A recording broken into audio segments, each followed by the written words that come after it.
I think the Tekken community is at record levels with distrust of the devs right now. I don't think that is hyperbole to say. I don't think I am exaggerating anywhere. I truly believe right now the community is at breaking point. And social media is not the best.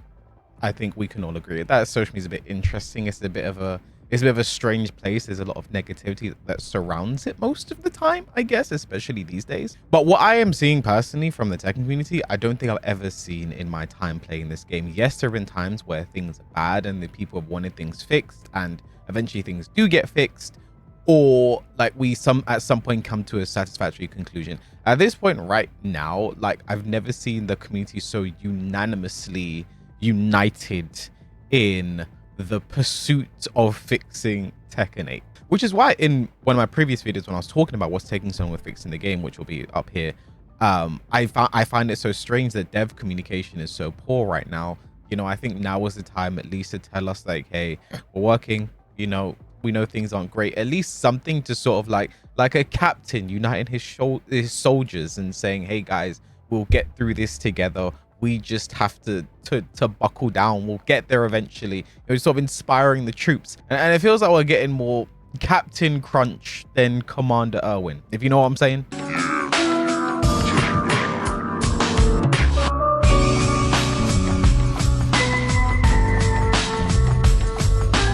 I do think that lack of communication also contributes to a lot of people's unhappiness when it comes to the game now. So in case you guys were unaware, the Tekken project account and the main Tekken account released this tweet. Well, this was the Tekken project in Japanese. This is the official Tekken. It's in English. Released these tweets showcasing some Armor King things, right?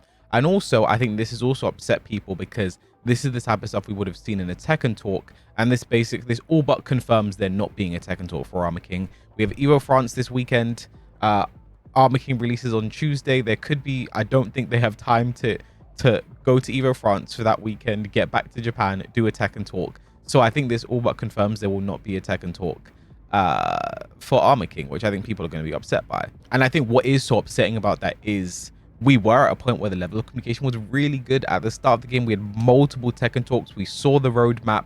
You know, we knew things were coming, but now we're just kind of left in the dark when the game is at its worst state. But why people were so upset about this is what we're going to see here. So I'll show you the English, right? So Armor King has a new stance, Bad Jaguar. Now, I don't know who thought that the best name for this stance was Bad Jaguar, but we now have BJ stance in Tekken 8. In case you guys have forgotten, I am coaching on Metafy. By the way, I like to plug this as much as I can because people always ask me, K-Wiz, when are you coaching again? I am coaching right now. A bunch of things offered, replay reviews, first survivors, a boot camp for Hwarring players, a bunch of things and more things coming. If that's what you want to see, like, let me know. A link will be in the description. The link may not work on YouTube, so you have to copy and paste it into your search bar. But yeah, I'm coaching on Metafy. Tap in if you want to learn. I'm gonna make some content around this as well. Like, maybe if you want like your session to become a video or something to help other players, that'd be pretty cool. You can ask for that as well. You get featured on K-Wish's channel. That's pretty cool, right? But anyway, Bad Jaguar, and why people are so upset is I'll just show you guys this clip in case you've not seen it. A newly introduced special stance in Tekken 8, accessible with forward 3+4, etc. So there might be other way. He probably can do like a move into it, like down forward 1 into stance, probably something like that. Which again, a new stance,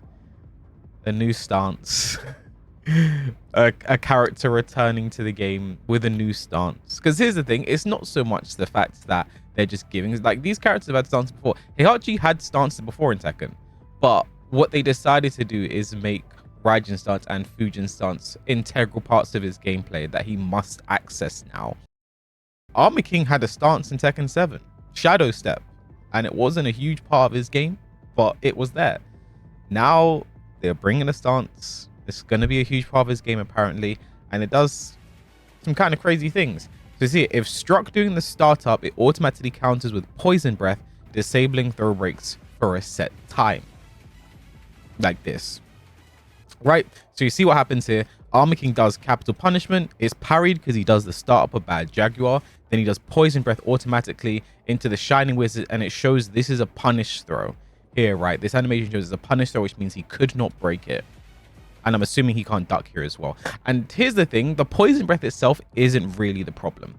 In Tekken 7, Armor King's rage drive was poison breath. He would crouch dash into the poison breath rage drive. If you got hit, your throw breaks were disabled. But that was a one-time thing per round because he needed rage to do it. And that was his only utility of rage drive. He couldn't use rage drive in a combo or anything fancy like that. That was his only utility. And it was kind of telegraphed when he was going to go for it. And the sound cue of rage drive made it quite easy for some people to duck it on reaction. But now what we're seeing, this could be multiple times around, your throw breaks will just be disabled because of the poison breath. And I want to get into something in a second that also not many people are mentioning in this clip, and I think is quite big. But yeah, you know, after the poison breath, like you see here, he can do a throw break. He can do a throw, floor break. His Shining Wizard also wall breaks as well. So it's going to give Armor King, it's going to make you quite scared of trying to challenge Armor King. And then also, I think what they showed here, because not many people talk about this as much, I think what they showed here is more concerning. So Armor King's forward neutral 2, a move that King also has in this game, which used to be a counter hit launcher in Tekken 7. And I was scared it was still going to be in this game. But they showed it in the trailer and I forgot about it. And this reminded me, his forward neutral 2 goes into stance. So if he hits you with this low, which King's is minus 14 in this game. No, King's minus 13 in this game. His forward neutral 2 is minus 13 in this game. Armor King's could also be. Armor King's forward neutral 2 used to be launched in Tekken 7. Then towards the end, they made it minus 14. I'm assuming it might follow King's to be minus 13, but it could be minus 14 still. So this low then goes into stance. And it doesn't look like you might be able to cancel the stance after it. But again, the issue here is showcasing stance being an integral part of a character where it wasn't before. It didn't need to be before, but then goes into stance offense and he has stunner from there.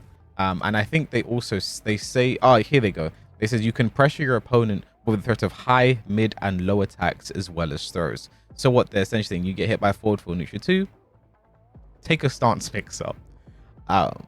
So I think why people are so upset by this, and I'll give my own take first, and why I find this quite concerning, is there are so many things shown here that we have vocally pushed back against and said we don't really like. You know, stance offense, forcing stance offense, you know, power lows into stance, you know, you can't react. And it's stuff they've showcased with Armor King here. They said, here's his stance, which was as an auto parry at his startup frames. And I think what is so concerning about it is in Tekken 8, they made a change to parries where you couldn't parry airborne moves. So moves like hop kicks, something like a jumping move, they jump into the strike, it cannot be parried in this game. I'm not sure I'm 100% on that change. Like I think I like how they worked around throws, that you can throw parries and it's a complete punish. I'm not sure about airborne moves. But what we see here, King does capital punishment. This is a jumping move. This is an airborne move.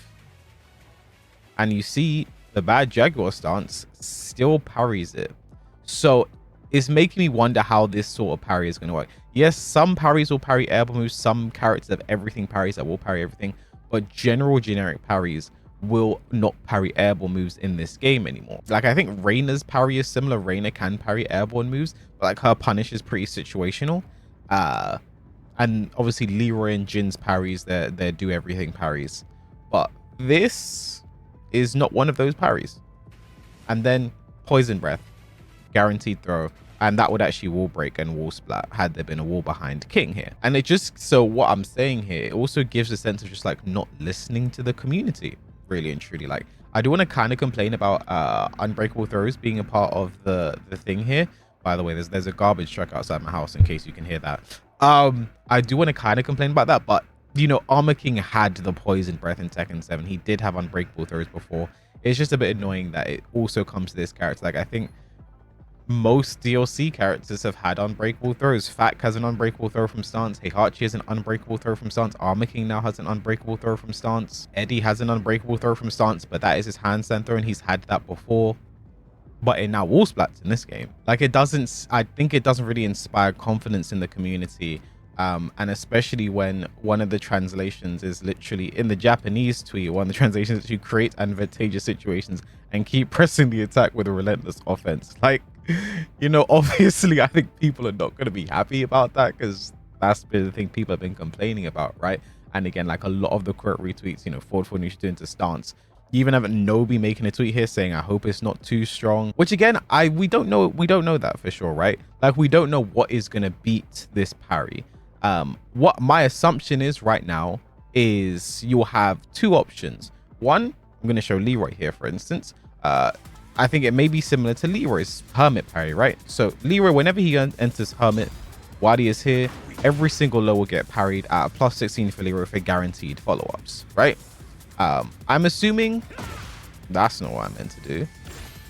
You'll be able to throw when he enters Bad Jaguar, when he's in that parry animation. You'll be able to throw. It'll be a guaranteed punish throw. And then I'm hoping as well you can do elbows and knees. I'm not sure about that though, because that was parry defense in Tekken 7. The unparryable moves were only elbows and knees and some running moves. Those are the only unparryable moves. Now I'm hoping that Armor King's Bad Jaguar will follow that similar philosophy, and you can do an elbow, you can do a knee if you read the parry. I hope it's not just throw is the only thing that beats it, but I feel like elbows and knees, you know, is not asking for too much. But yeah, I think one thing you can't ignore is the reaction to this is just overwhelmingly negative. I do have to preface by saying, like, some people are just like don't fully understand what they're seeing here. Like, you see, from what we see, the only two options are duck and get blown up, or eat the throw. It's like, well, no, when he in Tekken 7, when Armor King did the poison mist, you were basically stuck in this standing animation where you cannot break this throw that he doesn't follow up. So you can't duck here, you just have to take the throw after the poison breath.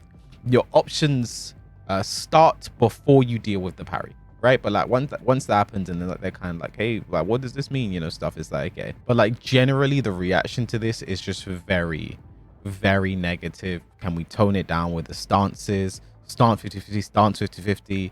I was excited for Armor King. Auto parry and stance 50-50 are exactly what everyone wants. Like the reaction to this is overwhelmingly negative, and you could argue it's a little doom and gloom.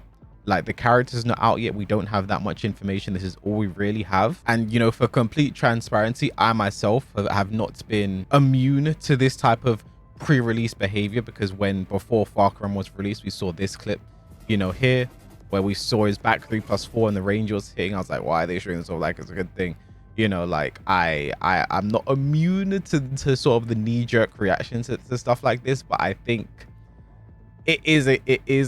it's worrying. Like, I think forward neutral 2 into stance is not the gameplay people want right now. I don't know why we have to turn pokes into stance transition for a 50-50 with unbreakable throws and dangerous mids and safe-ish lows.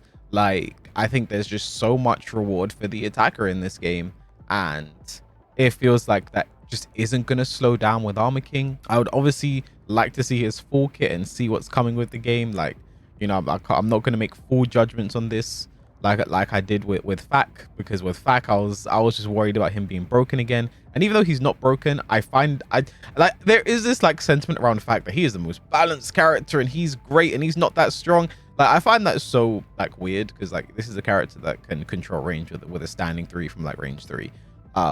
Like, yes, he isn't busted broken, but like I still think he's quite a strong character. And I don't know, it's just interesting to see that people be like, well, he's not that bad to play against, because like he is. And I think that's just everyone in Tekken 8. Even the weaker characters are strong, and I think that contributes to the problem. My tier list that I did on stream I'll be uploading that video in a few days, and like you'll see, like it's quite hard to do a tier list right now, because I just think everyone is strong, and the weak characters, you know, still are not fun to play against, and they still have bullshit, and it's just such a weird time right now. But as I was saying, just the reaction to this is so overwhelmingly negative, and people are just saying they're not listening to us. This isn't what we want. That's a Charlie Kirk meme. Okay. But like, yeah, it's just overwhelmingly negative. And there were so many people, like in my last video when I'm talking about well, not my last video, but I uploaded a while ago, talking about what's taking so long for the devs for this game. There were many people saying, well, they just don't care anymore and they're not going to do it. And it's like, well, they are. Like, they have to fix the game. They will only lose money by not fixing the game. And people saying, well, like, maybe they just think everything's okay. And there's absolutely no way with this reaction they can think that everything is okay. And yes, it could just be social media, but the numbers don't lie.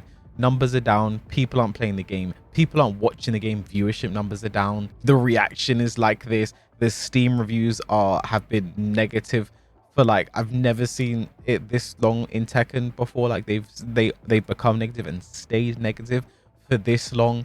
There is no way that they do not know that there is an issue right now and they aren't trying to fix it, because this is currently the public perception of the game. And if they do not fix it, and if I truly hope they're just not banking on season 3, and they're saying, okay, we're gonna wait till season 3, and that is because, again, that's, for me, that's too long. I think most people would have just dropped the game by then. People will stop making content for the game by then. People will move on and do other things by then. And I think people will be so skeptical going into season 3 with how season 2 came out. So for me, I just hope there's counterplay to Bad Jaguar. I hope elbows lose. I hope throws lose. I hope, like, generic ways to beat parry works. Forward for neutral 2, I hope on block may have to be launched on block again. I feel like that's fair. But, like, yeah, I don't know. I hope the character is I hope it's not too Tekken 8. I think it's the best I can say, right? Like, I want this game to be good. I want everyone to eat. I want the devs to regain form, and I want people to trust these devs again and trust the game and enjoy it and have fun. Because at some point, people will just leave, and for good. I think at some point, people will just leave. I think the competitive scene is so big when it comes to Tekken. It's so important when it comes to Tekken. It drives so much. Like, it's a big marketing tool for the game. You know, like, I know people who literally picked up Tekken just because of someone like r//'s story of this unknown entering, and like, wow, that's amazing. Like, if he can do it, I can do it too.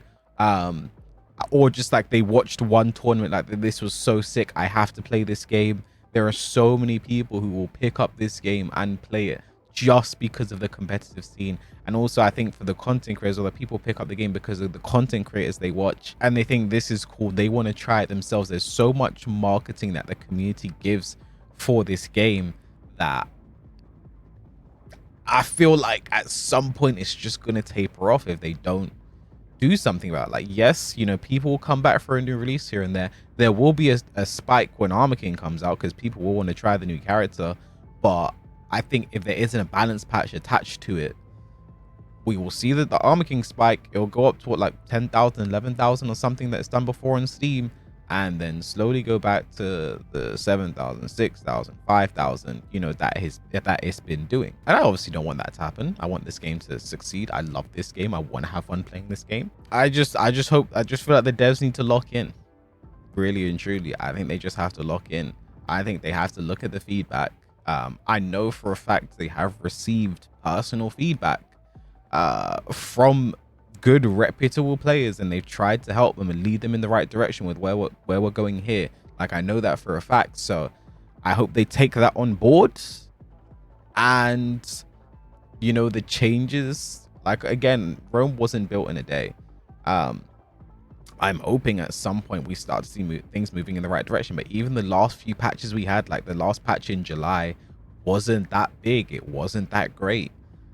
There wasn't much that really changed, and people were like, oh, this is it. this is it until at least September, and then we get to September and they do the boobs. So in September we're like, okay, is it Armor King patch next? Like, we really don't know. So all that being said, I hope things really do improve. I don't want to doom and gloom about this game. I want to be as positive as I can be and try and be as fair as I can be, especially with the devs, because they do get so much shit, as we can see daily. So what I try and do is basically be like that mediating voice of, like, you know, trying to bring the concern in a respectful and open way. But like right now things aren't great. I'm sure they have to know that. I think when they take the stage at Evo France, I hope it's just not like, hey, here's Mierizo trailer, hype announcement, hype announcement, hype announcement. You know, like, I hope it's not something like that. And they just completely, they probably will just ignore. I think they will. I'm not sure. I hope they say something. Like, we don't even know the prize for the Tekken World Tour right now as well. I think that's kind of crazy for the players that are still trying to compete. I'm not competing for the rest of Tekken World Tour, by the way. Unless I win Evo France and get like a really high placing at Evo France, I'm just not looking to really compete that much towards the rest of this season. I'm playing a lot more 2x KOs, or really enjoying that game. So for me, it's like, we will see when we see. But I understand why the community is not feeling positive. I hope the devs take this feedback on board. And yeah, with all that being said, that's all from me on this video. Please like, comment, subscribe, and hype if you enjoy. Try and get me trending, and I'll catch you guys in the next video.